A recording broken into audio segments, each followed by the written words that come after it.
Pessoal, bom dia.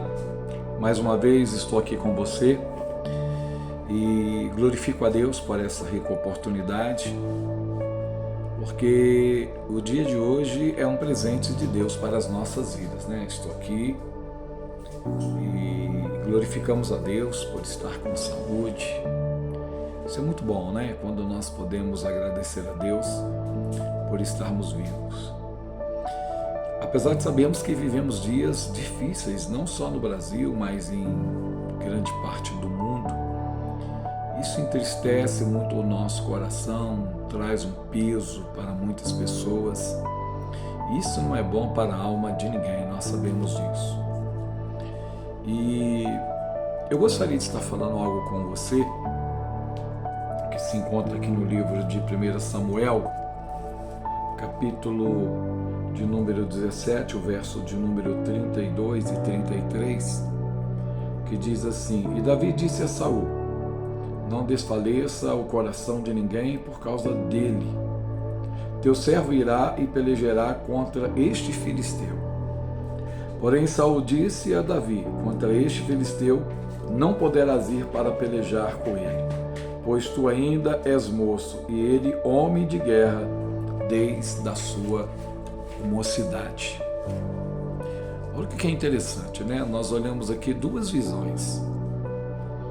A visão de um jovem, conhecido como Davi, cheio de vigor, força e, acima de tudo, fé.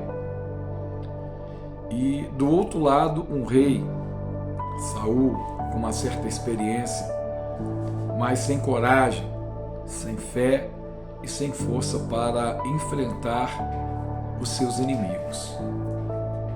Verdade seja essa que os seus inimigos eram fortes e poderosos, mas Israel estava enfrentando os filisteus. Até então que os filisteus enviaram o seu representante.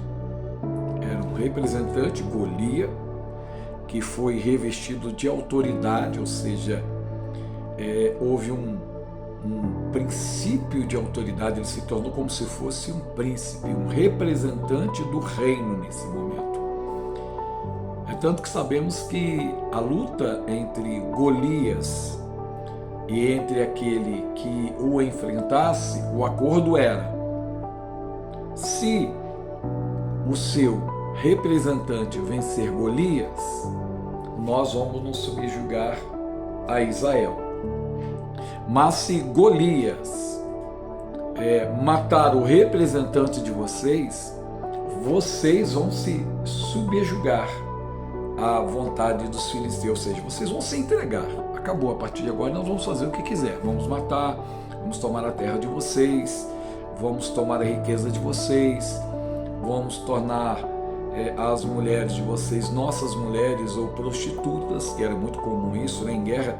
Pegaram as mulheres e depois, quando alguns não queriam como suas esposas, eram enviadas para prostíbulos. Então nós entendemos que a visão era muito maior do que o que eles estavam vendo. E somente quem estava com uma visão sensível poderia entender. E Deus levanta nesse momento este jovenzinho aparentemente frágil, que era menosprezado pela sua própria família, mas ele entendeu a visão do reino, porque ele entendeu que não era uma questão somente de guerra, não era somente uma questão política, mas ele entendeu que era uma questão espiritual. É tanto que ele usa o nome do Senhor, ele diz: quem é esse incircunciso? Para afrontar o exército do Deus vivo. Ou seja, ele entende que é uma visão espiritual. Quando nós não entendemos o mundo espiritual, quando nós não entendemos as figuras, quando nós não entendemos o que Deus quer falar conosco, nós ficamos em uma peleja a qual nós não vamos mudar nada. A Bíblia diz que o grande exército de Deus, entre aspas, esse exército de Israel, as pessoas, quando viram o representante dos filisteus chegando, eles ficaram com medo. Além de ficar com medo, eles não tiveram mais nenhum tipo de ação. Eles ficaram paralisados. Porque essa batalha agora, ela não era como as demais que estavam ocorrendo, que eles se ajuntavam em fileira e se enfrentavam, um exército contra exército, morria de um lado, morria do outro. Mas nesse momento seria uma batalha pessoa a pessoa, homem a homem. E aí se torna um pouco mais difícil, porque quando você olha para a forma do seu adversário, as armas que ele se utiliza, as armaduras que ele se utiliza, e a sua experiência, pode fazer que humanamente você olhe e você diz assim: é impossível vencer esse inimigo. Eu não vou vencer esse inimigo. Esse inimigo, ele é muito poderoso. Nós não temos a mínima condição de vencer esse inimigo. E nós vivemos isso na nossa vida, em várias áreas, quando nós olhamos circunstâncias e percebemos que é impossível vencer. Até mesmo do que se trata em relação a enfermidades, às vezes nós temos isso. Nós olhamos e falamos assim: nós não vamos vencer. Agora a questão é, como que você vai vencer? Não é se você vai vencer, mas como você vai vencer. Como assim, Júlio? Sim, eu posso vencer sendo curado de um câncer? Posso. Deus pode me curar de um câncer, usando até mesmo a ciência, ou sem o uso da ciência, Deus pode me curar? Pode. E com certeza você vai se alegrar com isso. As pessoas em sua volta vão se alegrar, vão celebrar, seus filhos, seus parentes, amigos, vão celebrar essa vitória. Mas se você morrer, você entende que é uma vitória ou é uma derrota? Porque quando eu tenho uma visão espiritual, quando eu consigo entender qual é o maior propósito de Cristo, qual é o maior propósito da salvação, eu entendo que nem a morte ela pode parar a minha vitória. Pelo contrário, quando eu estou partindo dessa vida, ou seja, eu parti desse mundo, eu tenho uma plena convicção, porque a fé é o firme fundamento das coisas, se espera em convicção de fatos que não se vê. Então, a minha fé em vida é que eu vou vencer até mesmo a morte.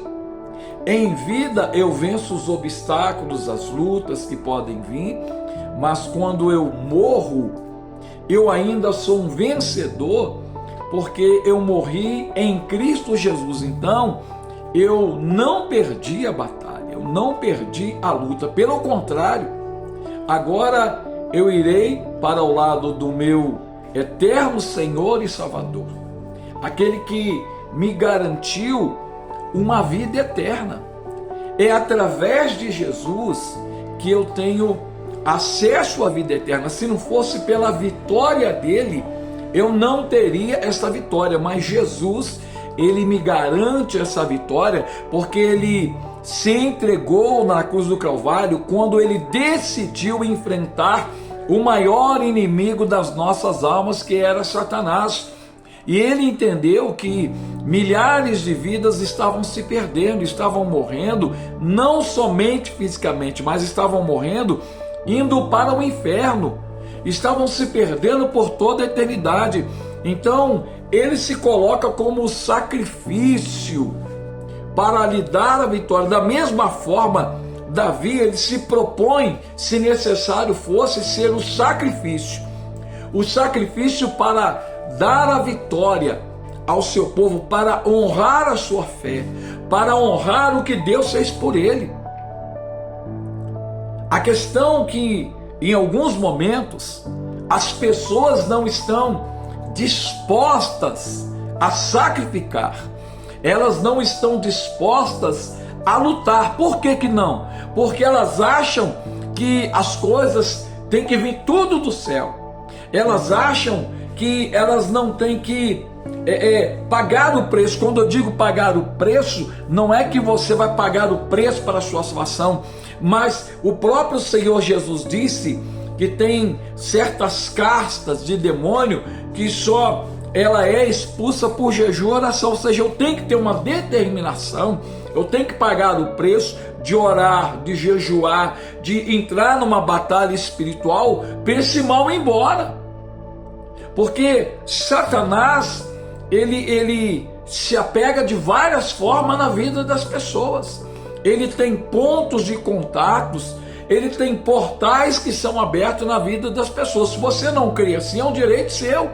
Mas as pessoas que nem cristãos são, elas entendem isso e praticam isso. Um dia, eu estava vendo um jovem, era por volta de 11h30 da manhã, num bairro um pouco movimentado aqui da nossa cidade, chamado bairro Santa Luzia, e ali tem uma praça e uma encruzilhada que dentro da visão candomblé, do candomblecista, é considerada uma encruzilhada macho, porque ela forma, né, a cruz. A fêmea não, a fêmea ela não é totalmente, que é considerado dessa forma. E nesse horário eu vi um jovem, aí parou um carro, saiu um jovem, dois jovens na verdade do carro, foram lá e começaram a pegar umas terras daquela encruzilhada, umas terras que estavam no asfalto, e eu vi ele gritando: ô pai fulano, tá bom esse tanto, aí só mais um pouquinho, pega aí, para a gente poder fazer o trabalho.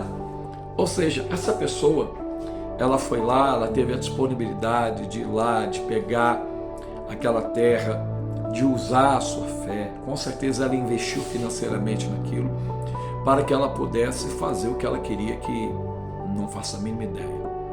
Mas ela teve que ir lá, ela teve que tomar uma atitude. Assim como nós precisamos ter atitudes espirituais para que possamos conquistar aquilo que Deus tem para nós. Às vezes nós não avançamos porque ficamos parados. Davi não ficou parado. Davi foi ali com o intuito de obedecer o seu pai, em levar alimento para os seus irmãos e para alguns soldados. Mas nesse momento que ele chega, foi o exato momento que Golias vinha subindo e as pessoas ficaram atemorizadas ao ver aquele grande gigante. E no coração de Davi acende uma chama, acende a fé. Ele diz: não, o povo de Deus, aquele que é de Deus, ele não pode ser escravo dos seus inimigos. Aquele que é de Deus, ele tem que vencer esta obra do mal. Então nesse momento ele ainda diz para Saul e as pessoas: vocês não precisam ficar com o coração de vocês pesado, eu vou pelejar. Ou seja, ele estava com o coração de levar fé, de levar esperança aonde não existia mais. A nossa responsabilidade é levar fé, é levar esperança. Quem realiza o milagre é o Senhor, queridos, é Deus que realiza o milagre. Nós hoje estamos vivendo, na nossa nação principalmente, momentos difíceis. E as pessoas são tão pequenas às vezes na sua visão que elas acham que é apenas uma questão política. Elas acham que tudo está resumido na política. Eles acham que o país é entregue do jeito que está, aí as facções criminosas avançando, acham que é somente, realmente uma questão de facção criminosa. Vocês acham mesmo? Vocês acham que não existe uma questão espiritual por trás disso? Vocês acham que as pessoas que fazem parte desse sistema, eles não têm uma visão espiritual? Você acha que eles não têm uma proteção espiritual? Você acha que eles não entregam o que eles fazem diante dessas entidades? Você acha que não? Você acha que as pessoas que hoje mostraram claramente qual é a sua fé, o que eles professam, o que eles querem, mostraram claramente que houve oferendas, que fizeram sacrifícios, que pagaram preço, que colocaram em vários lugares pessoas para poder garantir, ou seja, não era uma questão somente física, era uma questão espiritual. E o Brasil está aí sendo entregue, queridos. A ruína, quando eu digo a ruína, as pessoas estão mais fragilizadas, as pessoas estão com poder de compra cada dia diminuindo. Você acha que não? Vá com R$200 hoje no mercado para você ver o que você compra. Vá, saia hoje com menos de R$200 para você ver se você consegue ir em algum lugar decente, você e sua esposa. Vê se você consegue. Você não consegue. Ou seja, isso revela que o poder de compra está diminuindo. Isso revela quando você sempre sonha só em morar um condomínio fechado, com segurança privada, e o que não te garante segurança. Aqui mesmo na minha cidade, vários condomínios fechados já foram assaltados. Vários. Lembro de um médico. As pessoas estavam dentro de um condomínio fechado. Quando ele chegou, renderam ele na porta da casa dele. Entraram com ele dentro da casa dele. Renderam a esposa dele. Roubaram ele, roubaram joias, roubaram tudo, levaram o carro dele dentro de um condomínio fechado. É o que a Bíblia diz: se o Senhor não guardar a casa, em vão vigia o sentinela. Então, a nossa confiança maior está no Senhor. Ele que é o maior guardião. Durante muitos anos, eu participei de vários eventos, na minha cidade, fora da minha cidade, em Porto Seguro, atos proféticos. No caso da minha cidade Juiz de Fora, é do Senhor Jesus. Minas Gerais é do Senhor Jesus. O Brasil é do Senhor Jesus. Mas o que nós estamos vendo é um avanço do mal. Por que o avanço do mal? Porque as pessoas estão mais deprimidas, as pessoas estão mais doentes, as pessoas estão desesperançosas, as pessoas estão angustiadas, as pessoas estão com medo, as pessoas estão desanimadas, as pessoas estão fracas, as pessoas sentem um peso grande na sua vida. Isso é um peso espiritual e às vezes elas não sabem o que fazer, e isso sim, realmente é um peso espiritual, um peso de principado, porque são pessoas que estão no poder, são pessoas que decidem o destino de uma nação, e muitos desses são movidos por demônios, espíritos malignos, que dizem a essas pessoas como elas devem fazer, como não devem fazer, aonde devem tocar, aonde não devem tocar. São pessoas movidas pelo maligno, e por isso essa opressão existente hoje no nosso país. Ou seja, o mal está avançando, mas as pessoas dizem que estão bem. Olha o número de SUI que aumentou no Brasil. Olha a quantidade de pessoas que estão fazendo isso, tirando a sua própria vida. Olha aí, queridos, isso é normal? A quantidade de jovens envolvidos com a criminalidade, tendo como referência facções criminosas. Não tem mais uma referência dentro da sua casa, não tem mais uma referência dos seus parentes, não tem mais uma referência de um herói, entre aspas, de ficção. Hoje os seus heróis é uma facção criminosa, são criminosos. Eles se espelham amanhã em ser um criminoso. Qual a lógica disso? Estão dispostos a entregarem a sua vida para isso. Tem dificuldade para entregar a sua vida para Jesus, mas correm com passos largos para entregar a sua vida para aquilo que muitas das vezes vai tirá-la e vai levá-la ao inferno. As pessoas estão cegas, surdas e mudas. Estão cegas porque não conseguem enxergar o mundo espiritual sobre o Brasil, não conseguem enxergar como que o diabo está trabalhando nessa nação, como que o diabo está ceifando vidas todos os dias. E elas são surdas porque elas não ouvem a voz de Deus, elas não ouvem os chamados de Deus, porque pastores, porque obreiros, porque a igreja também não está ouvindo a voz do Espírito Santo de Deus como deveria ouvir. Estão cegas porque não conseguem enxergar, e não conseguem falar, não conseguem usar a voz profética, não conseguem pregar. Parece que a igreja se aprisionou, se enclausurou dentro de 4 paredes, ela não consegue avançar, porque parece que hoje tem o medo de pregar a verdade, tem o medo de falar a verdade, porque senão vai atingir o grupo A, vai atingir o grupo B, e se atingir eu posso ser processado. Que processem! Que processem! Ah, mas se eu falar a verdade, ô Júlio, eu posso ser preso. Que seja preso, se for pelo amor de Cristo, se for pelo amor do Evangelho, que isso aconteça. Nós fomos chamados para pregoar as boas novas, nós não fomos chamados para serem covardes, nós não fomos chamados para calar a nossa boca.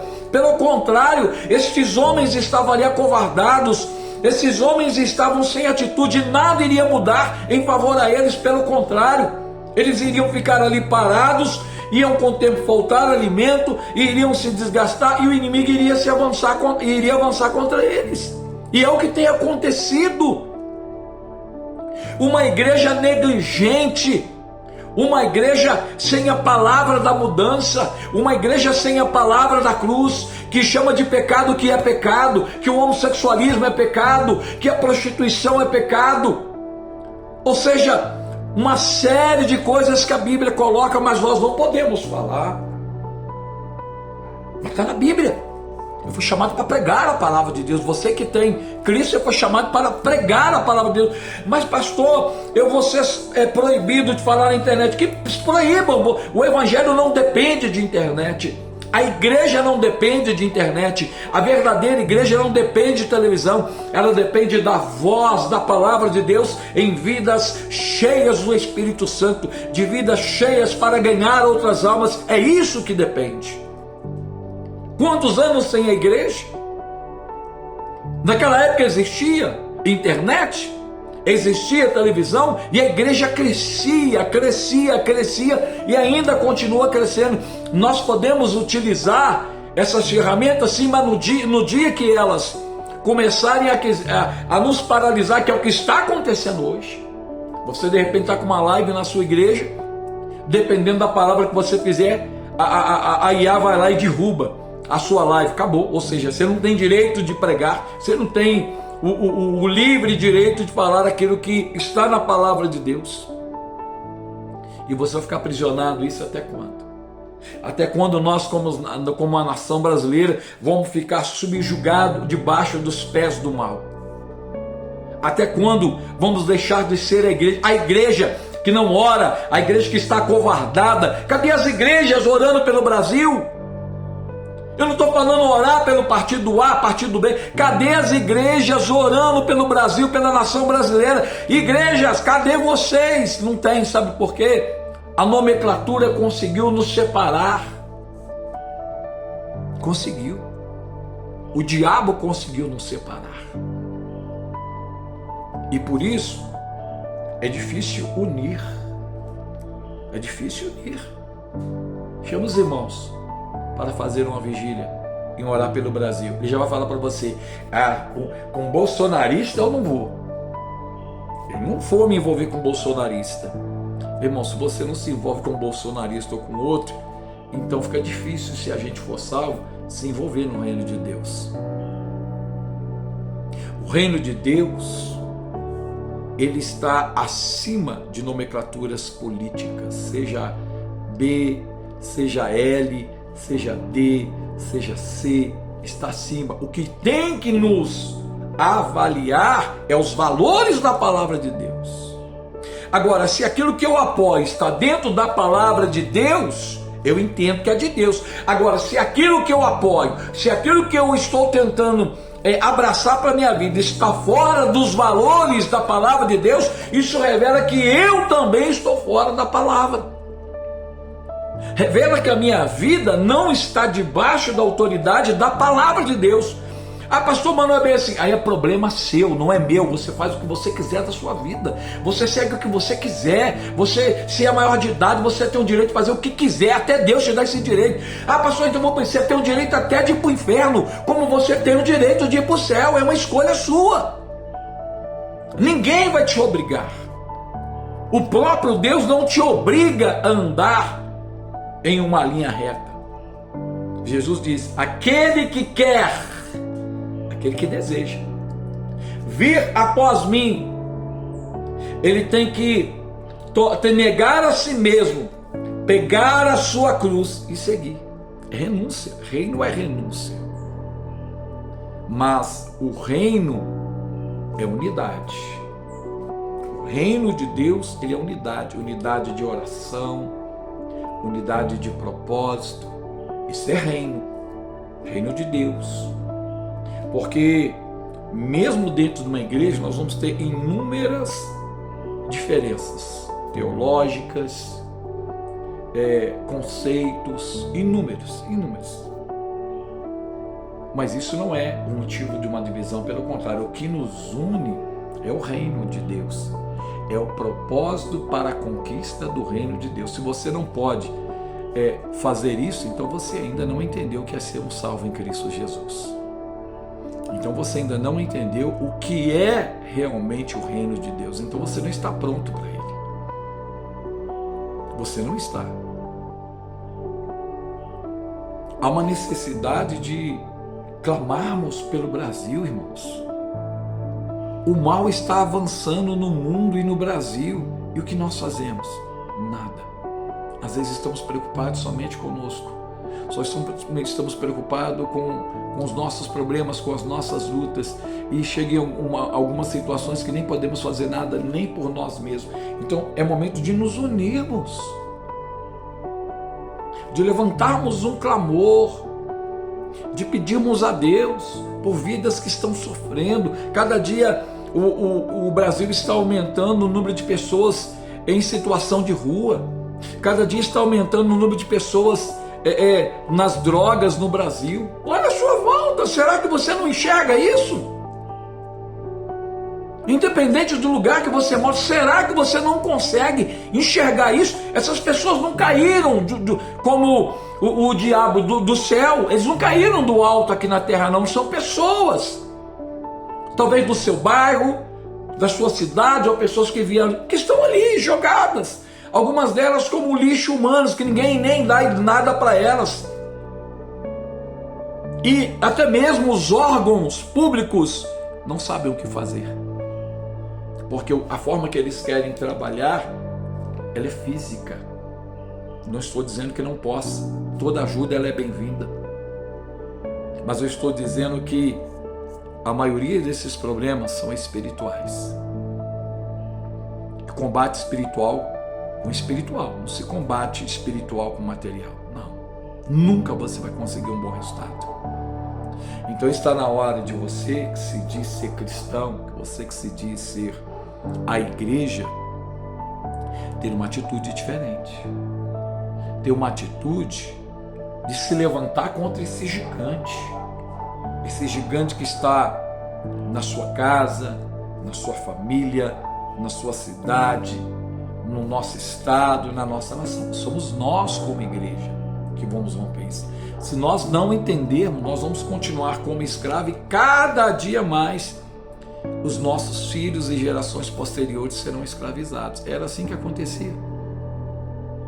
Se levava, pegava as crianças e os jovens e doutrinava eles para que a sua geração futura fosse também escravos daquele lugar. E não é o que vivemos hoje, uma doutrinação diabólica no Brasil e no mundo, que tentam tirar os valores da palavra de Deus para implementar valores mundanos, e eles já não escondem mais isso não. Eles falam claramente isso, que é isso que eles querem. Eles querem destruir a família, eles querem capturar o seu filho, eles querem escravizar o seu filho, querem escravizar a mente do seu filho, para que ele não seja mais pertencente a você, mas para que ele seja pertencente à ideologia maligna. E você faz o que para mudar isso? Você só fica: ai, Jesus, tenha misericórdia, Senhor. Misericórdia? O brasileiro tem um grave problema, queridos. O brasileiro, ele é muito covarde. Me desculpe a sinceridade. O brasileiro gosta que as pessoas se sacrificam por ele, mas em vários momentos ele mesmo não quer tomar a atitude de sacrificar, de lutar. Ele quer esperar que as pessoas lutem por ele, que dê a vitória para ele, mas ele mesmo não vai buscar a sua vitória. Ele não vai lá pagar o preço, ele não vai jejuar, ele não vai orar, ele não vai enfrentar o seu inimigo. E nas coisas básicas da nossa vida não é fácil. Não é fácil. Eu sei que não é, porque você está acostumado a tanta coisa. Semana passada estávamos falando sobre isso. Você quer ver uma coisa boba e simples no Brasil, mas que é considerado crime, e as pessoas não lutam porque elas acham que não adianta lutar mais. Lembro uma vez que eu parei o meu carro numa rua. Nós íamos numa festa e logo que eu estava saindo do carro se aproximou um rapaz e ele já veio com um talãozinho na mão anotando, e ele falou comigo assim, na época, né, o valor era R$5, mas vamos colocar como se fosse hoje. Ele falou comigo assim, R$10. Eu falei, de quê? Ele falou, só parar o carro aí. Eu falei, eu olhei assim de uma forma irônica, aqui é estacionamento? Ele falou, não, senhor, mas porque a gente cobra. Eu falei, mas a rua que eu saiba é pública, meu amigo. A rua é pública. A rua não é um estacionamento privado, não, hein? Ele falou, não, mas olha que a gente cobra. Eu falei, deixa eu te falar uma coisa, queridão, eu não vou pagar. E eu sei quem é você, sei que você fica aqui, e se eu voltar e acontecer alguma coisa com o meu carro, você vai se responsabilizar. Eu sei que você vai dizer para mim, pastor, mas existem outros lugares que eles vão quebrar, que eles vão arranhar, que eles vão fazer. Então, você tem que buscar mecanismo de forma que isso seja coibido. Se você foi lá parar e o camarada te cobrou e te ameaçou, o que você faz? Pega, já sabe, filma e comece a fazer denúncia. Comece a denunciar. Se ninguém denuncia também, vai ser sempre assim. A polícia não tem bola de cristal. O MP não tem bola de cristal para saber o que estão fazendo. Agora, o brasileiro, mas é assim mesmo, eu não quero brigar, porque senão a gente... E aí então não reclama, vai ficar sendo explorado de tudo quanto é lado. Aí o outro também que se acha no direito vai te explorar de outra forma, porque você não tem atitude. Você não tem atitude. Não estou falando que você tem que sair brigando com Deus e o mundo, mas tem hora que você tem que se expor. Mas eu não quero me expor. Então continue sendo um covarde. Então não reclama de ser explorado. Não reclama de ser explorado por político. Não reclama de ser explorado por bandido. Não reclama de ser explorado pelo um vagabundo que você mora com ele. Ou a mau caráter que você mora com ela. Não reclame. Não reclame. Continue vivendo a vida de covarde, de ser explorado, porque você não tem coragem de abrir a sua boca, porque você não tem coragem de falar, porque às vezes abrir a boca requer até mesmo a sua vida. Foi assim com os discípulos. Você acha que Estevão foi morto por quê? Porque ele pregava o evangelho, porque ele decidiu que não iriam calar ele. E ele falou, vou continuar pregando, mas você vai ser apedrejado, mas vou continuar pregando. Você acha que isso uma hora não vai chegar até nós? Você acha mesmo que uma hora eles não vão tentar, como já estão tentando fazer, nos calar, e que isso, às vezes, pregar o evangelho vai poder, talvez, custar a sua vida? Você acha que isso não vai chegar em uma questão de tempo? Olha o que estavam fazendo em alguns países do mundo, matando cristãos. E o que é aquele órgão? Como é que é um órgão mesmo? Um que eles dizem que existe por aí? ONU. ONU serve para quê, gente? Para que serve isso? É produto de limpeza ou para que é? Porque eu não vejo eles atuando em nada quando se trata de vidas, direitos humanos de cristãos. Eles, então nem aí. E você acha que amanhã eles vão vir te defender? Você acredita mesmo? Se amanhã começarem a te oprimir, para você parar de falar a verdade, para você parar de pregar o evangelho, você acha mesmo que eles vão vir te defender? Nunca. Porque eles fazem parte de um sistema. Mas você também faz parte de um sistema. O sistema celestial. O sistema de Jesus, que não se corrompe pelas coisas daqui, que são passageiras. Mas ele está sempre se renovando em Cristo, e que sempre vai diante do gigante e vai dizer: gigante, você pode vir contra mim com TV, você pode vir contra mim com internet, você pode vir usar o judiciário, você pode usar a polícia, você pode usar o exército, você pode usar a aeronáutica, você pode usar o que você quiser contra mim, mas eu vou contra ti no nome do Senhor dos Exércitos. O que você faz não é por você, é por Ele, aquele que é o autor e consumador da nossa fé, é Jesus. É Jesus. As pessoas estão morrendo porque elas entregam as suas vidas à criminalidade e não tem medo de levar um tiro, não tem medo de ficar ali numa boca de fumo, traficando a noite inteira e de repente a facção ao contrário vir matá-lo ou numa troca de tiro. Ele está disposto a isso, ele entregou a sua vida a isso. E ele não está nem aí. E você que tem Jesus tem medo de tudo e de todos. Está na hora de despertar, queridos. Não é despertar falando mal, não é despertar brigando, não é despertar agredindo fisicamente alguém, mas sim despertar lutando contra o diabo, lutando contra o mal. Jesus te deu essa autoridade contra o mal que está nos paralisando. Está na hora de você e eu nos levantarmos na autoridade do nome de Jesus. Você está disposto a isso? Você está disposto a lutar? Você está disposto a usar a sua fé? Então te prepara para você entrar em outro nível com Deus.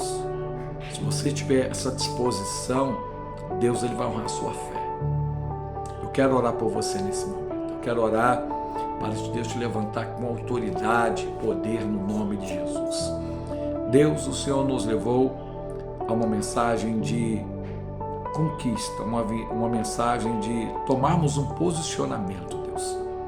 Assim como Davi tomou um posicionamento em favor da sua família, em favor da sua nação. Ele não se acovardou, Pai, diante dos obstáculos, diante do inimigo. Pelo contrário, ele se levantou. Mesmo que isso pudesse custar a sua vida, Pai, mas ele se levantou. Da mesma forma, Deus, nós queremos pessoas cheias do Teu Espírito Santo, pessoas que não têm temor, ó Deus, o que o mal ou que os homens podem fazer com as suas vidas.